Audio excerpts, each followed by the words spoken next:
Well, hello again, YouTube, and welcome back to Peteys Peds. Today's episode, the Baldwin Burns Buzzaround. This is a 3-transistor germanium fuzz pedal from the mid to late 60s. It's considered it's a mythical fuzz. Rose to great fame through a interview with Robert Fripp, and if you're not familiar with Robert Fripp, his band King Crimson has it's very polarizing. People will either say, well, I really hate the 80s King Crimson, but I love the old stuff. And then rarely you'll hear people say, gee, I love Adrian Belew and the new King Crimson, but the old hippie stuff I don't care for.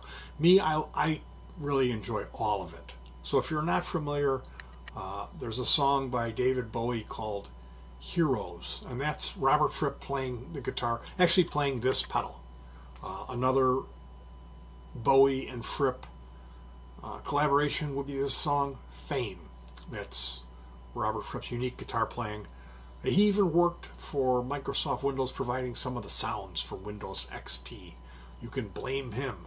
Now, this particular fuzz is a 3-transistor fuzz, so it has a little bit more gain. It's a little bit more,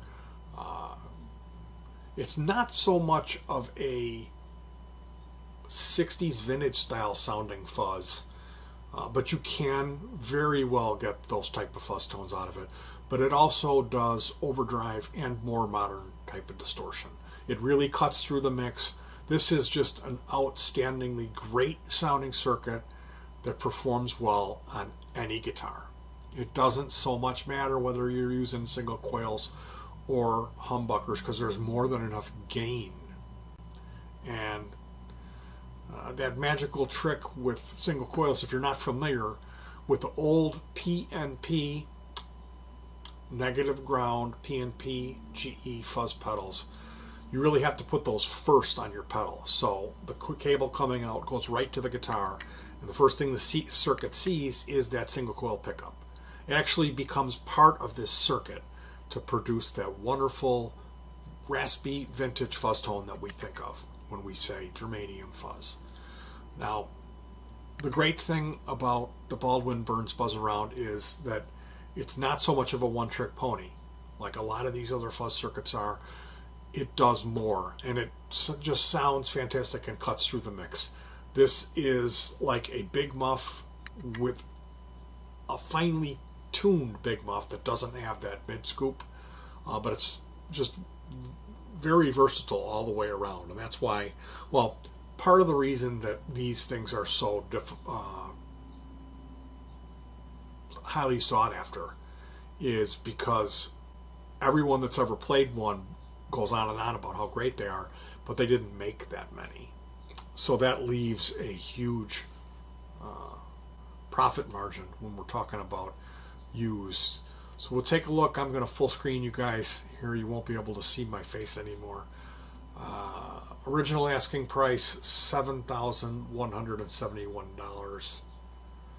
So here we see in photos that it's a wedge shaped like a piece of cake enclosure.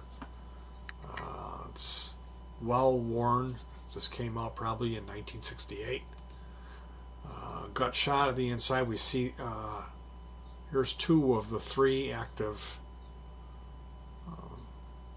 germanium what do you call those things? Transistors. That's it. Look at that. They blurred the serial number. And of course here we can see a sustain, a balance, and a timbre control. Is it the holy grail of fuzz? In many people's opinions, absolutely yes. Ridiculously rare, almost unfindable Baldwin Burns Buzzaround, made in small numbers in the United Kingdom in the mid to late 60s. It's the sound of Robert Fripp on David Bowie's Heroes.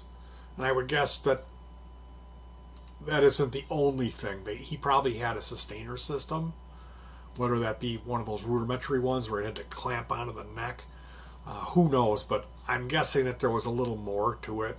But hey, the fact of the matter is, this is Robert Fripp's dirt box of choice. So it was the one of the first truly functional and great sounding pedals of all time. Manufactured in England by Baldwin Burns Limited between 66 and 68 in low production numbers, and are now fondly referred to as the mythical fuzz. They're hand-wired with tagboard construction using 3X germanium transistors and powered by a standard 9-volt transistor battery. There are very few of the original units still surviving, and we have this one here in our showroom in Sydney. It's the real deal, completely original, all working, and it sounds huge. So, blah, blah, blah, blah, blah.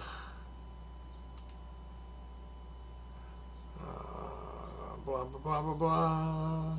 Engineer Gary Hurst reportedly designed this pedal around 1966, and the circuit is extremely close to the 3-knob tone bender circuit. Buzzaround pedal also features 3 knobs, sustain, balance, and timbre. From Guitar Player magazine in 1974, on stage I used 3 pedals on a pedal board. A volume pedal, a fuzz tone, and a wah-wah. I'm not sure what type of wah-wah it is. The best fuzz box to use is a Burns Buzzaround, which they discontinued making in England about 6 years ago. And that quote is from Robert Fripp of King Crimson. This box sounds like no other. Many have tried to copy it, but the original versions are something quite special. And I've got to tell you, a lot of people have nailed it. They can say what they want about the original having this thing that the other ones can't get, but I don't buy that so much. I know what a properly biased germanium fuzz sounds like with low leakage transistors of the right HFE selection. A well-tuned fuzz circuit sounds like. And that's what I have here. This was made with a printed circuit board, which I purchased from a company who I will not name that company because the guy doesn't deserve me to support his business. But practically anybody that sells PCBs is going to have a Buzzaround PCB. Now, at the time, my person that I had a supplier in Czechoslovakia who would send me exactly what I wanted as far as HFE and leakage on germanium transistors. And then I would test them when they came in with the RG Keen test rig. It takes about 10 minutes for each transistor to stabilize, meaning when you first install the transistor in the test rig, it'll have a real high number, and that just starts skyrocketing, dropping down. It would take up to about 10 minutes for each transistor to finally stop. It would go down, and then it would come up a little bit, and then down, and then up, and then finally it would just be quivering in there. And then you perform a series of mathematical calculations, throw a switch, do another series of mathematical calculations, and that gives you the gain of the transistor and the leakage. They all leak, and you need to find one that leaks only a little bit. This is another method for testing germanium transistors. These cost about $20, or you can get them for maybe $15. But this is recommended. Now, the numbers that I get with this are a little bit lower than what I get using RG Keens, but they're ballpark. They're very close, which tells me that, well, it's 2 different methods of testing the same thing.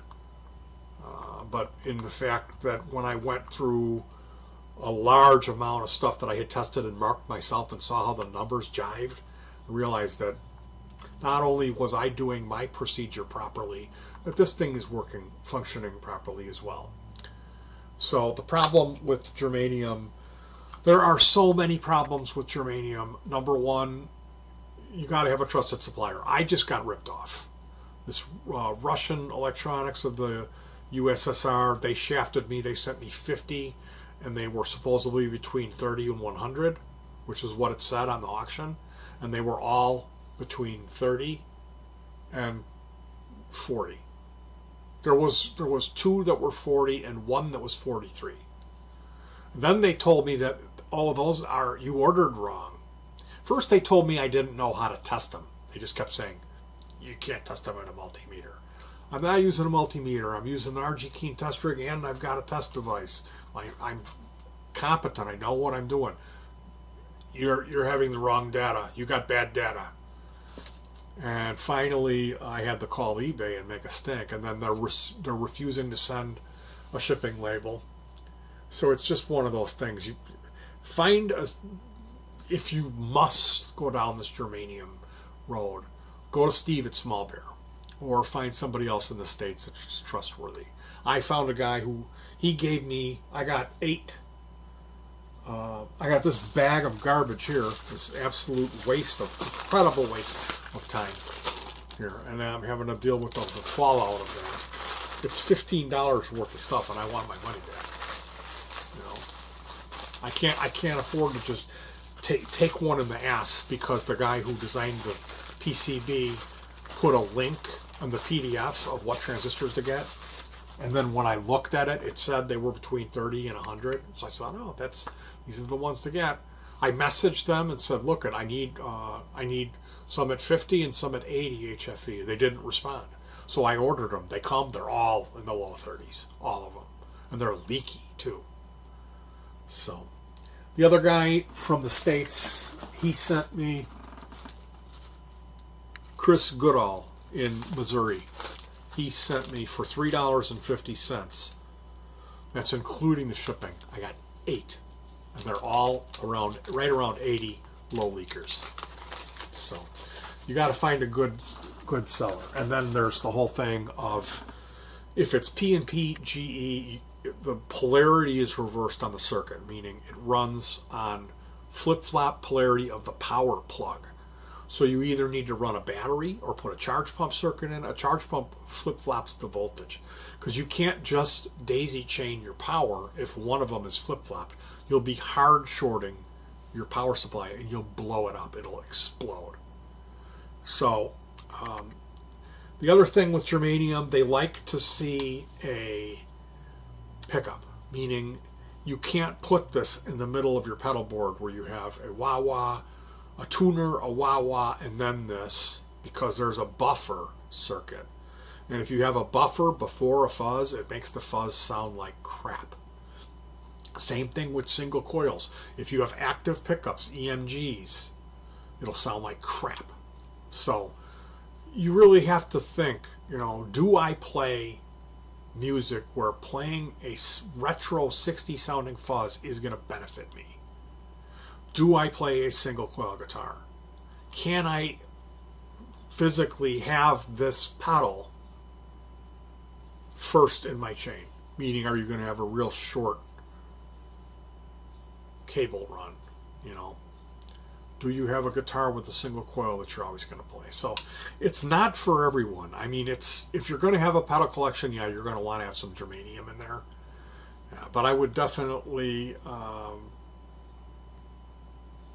tread lightly, and it's not for a beginner project. Now, there is some good news, because if we take a look over at tagboard effects, there is this Buzzaround alike, and this uses an integrated circuit chip for the first 2 stages. And basically how I can explain it to you is this. The circuit comes in, it gets bumped up a little bit, it gets bumped up a little more, and then it hits the 3rd stage where the distortion happens. That's where all the spongy magic of the germanium tone is. So this guy figured, this brilliant guy, who his handle is Mike Tester. Mike Tester's designs are awesome. He has you want to build a good fuzz pedal, the Mike Tester silicon tone bender is awesome, and that'll give you quite a bit of what you're wanting as far as that germanium tone. You can get it with silicon. Now, this Mike Tester Burns Buzz alike, it replaced those first 2 stages that don't matter with a chip, which is commonly available. Where they, in the original design, they didn't have chips. Like when this was made, there wasn't any pedal tuners. They didn't have wah-wahs all over the place. There wasn't pedal boards. So the question of, is this going to be first in someone's chain, wasn't a question, because no one ever used a pedal before that. So yes, it was going to be first in their chain. Yes, it was going to be connected to single coil pickups, because nobody was playing Les Pauls. That happened later with Jimmy, with Zeppelin. Everyone was using single coils for rock back then. So they were designed for that, and that's why they don't work really good with the other stuff. They work, but they just don't have that sound. And Personally, I can say it was an incredible amount of work for me to get the properly tuned pedal circuit all the way around, where it's properly biased and the transistors are the right HFE and right leakage. So having gone through all that and then dealing with the polarity, like you can put a battery in it or run a charge pump circuit, or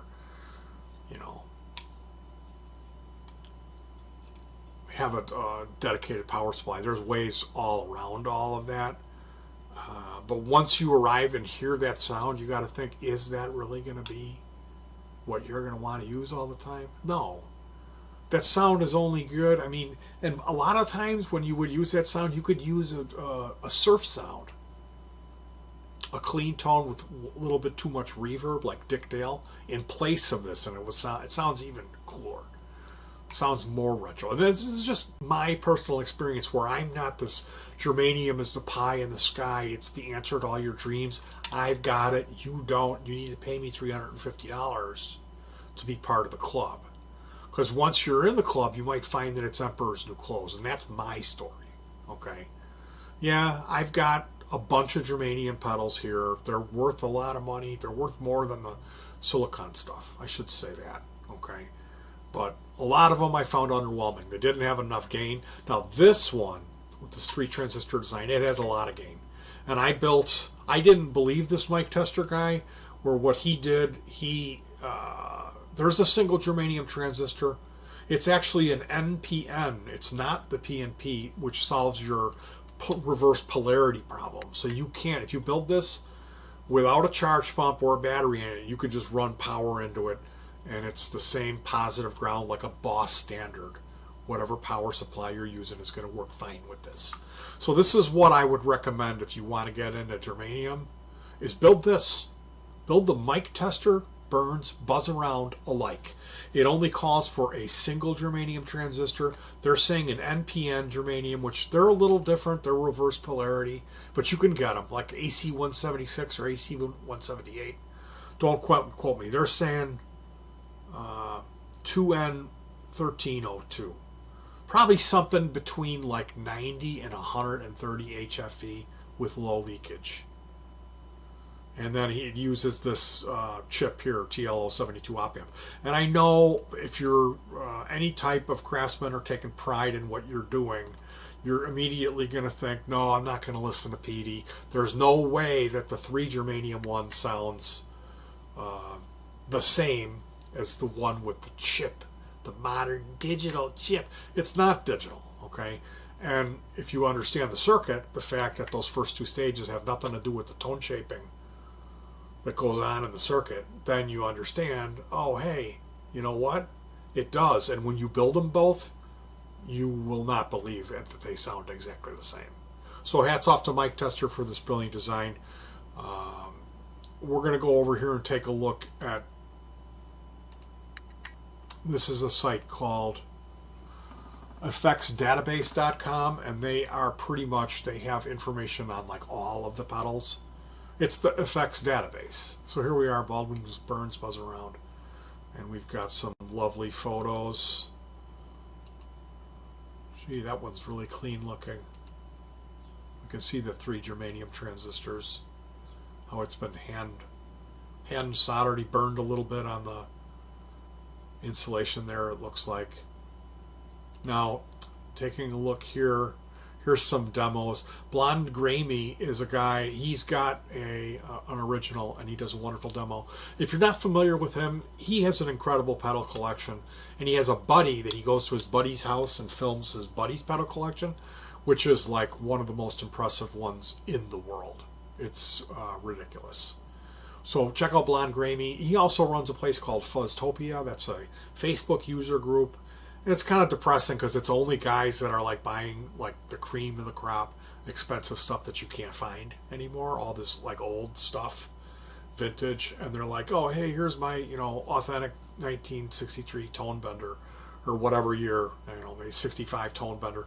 Like just pedal after pedal after pedal of all originals. This is not like clones and big muffs. This is like serious stuff. Fuzztopia, and that guy, that's Gramey. Now, taking a look at this page, I just wanted to read through this list quickly of the clones. British Pedal Company Players Series Buzzaround, and that's a reissue. Then we have the Burns Buzzaround reissue. I'm not sure when those occurred. Abraxas Sound Buzzaround, Arc Effects Crimson King 21st Century Fuzz Machine, Arcane Analog Buzzsaw Buzzaround, Arcane Analog NTK 2013 Buzzaround, Creepy Fingers Buzzaround, Critically Overdriven, the Lenny Fuzz, and then DAM Fuzzaround. DAM, Differential Audio Manifestations. Anything made by DAM is going to demand a premium, and they know what they're doing. I think they're UK guys, but that DAM Differential Audio Manifestations, that's the real deal. And honestly, as far as this stuff, a lot of it might be semi-rare. Some of it might be available still today. Probably a lot of it is, but that DAM one, that's going to draw a premium. And I believe those are difficult to find as well. They have a very impressive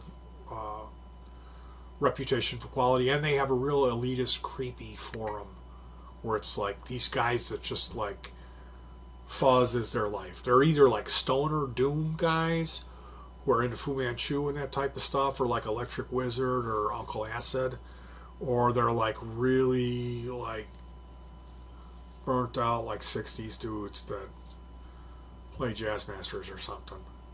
But yeah, that some of these places that with like fuzz is like, you know, really. There's an American forum called I Love Fuzz that's almost more of a DIYer slant, like all around, but there's some serious fuzz heads in there as well. So we have the Dentone Electronics Buzzaround, Earthquaker Devices Soundshank. You're going to be able to pick that one up. Ear Fuzz Buzzaround, Germanium Fuzz Replica, E-Zone Buzzaround, Ghost Effects Buzzaround. Ghost Effects, they're also UKers. UK guys. In the UK, they're really kind of elitist and like, you know, like the Wen Pep Box. Like, you know, they probably clone that over there. Ghost clones that. Hudson Electronics UK Buzzoid. KR, these are really fun names. KR Musical Products Fuzzoid. MJM Authentic Vintage Series Buzz King. MJM King Buzz. Mojo Hand FX Buzzaround, Mojo Hand FX Rounder Fuzz, Montgomery Appliance Buzzaround, Pig Dog Fuzzbound, Pig Dog Spectra Fuzz. Glad I read these. Retro Electra Buzz-alike, Humana Skin Pimp Buzzaround. Now that one goes for around, I'm going to guess, $300 and a quarter, and that's got a real reputation for quality. If you've got deep pockets and you want to buzz around, grab yourself a Skin Pimp. Stephen Douglas Design Green Shadow Buzzaround. Humana. Sounds like a guy in his bedroom with a little too much time on his hands. Stonefly FX Grizzly Fuzz. Toe Tags Electronic Scavenger. VBV Buzz U-Round. Like that one. Wilson Effects. He's like in Indiana or Ohio. And he's got real recognizable graphics. Wilson Effects Uber Fuber Bliss and Fubar Bliss. And then we have, wrapping it up with the Zontwiggy Electronics Buzzaround. Zontwiggy, of course. I gotta click on Zontwiggy.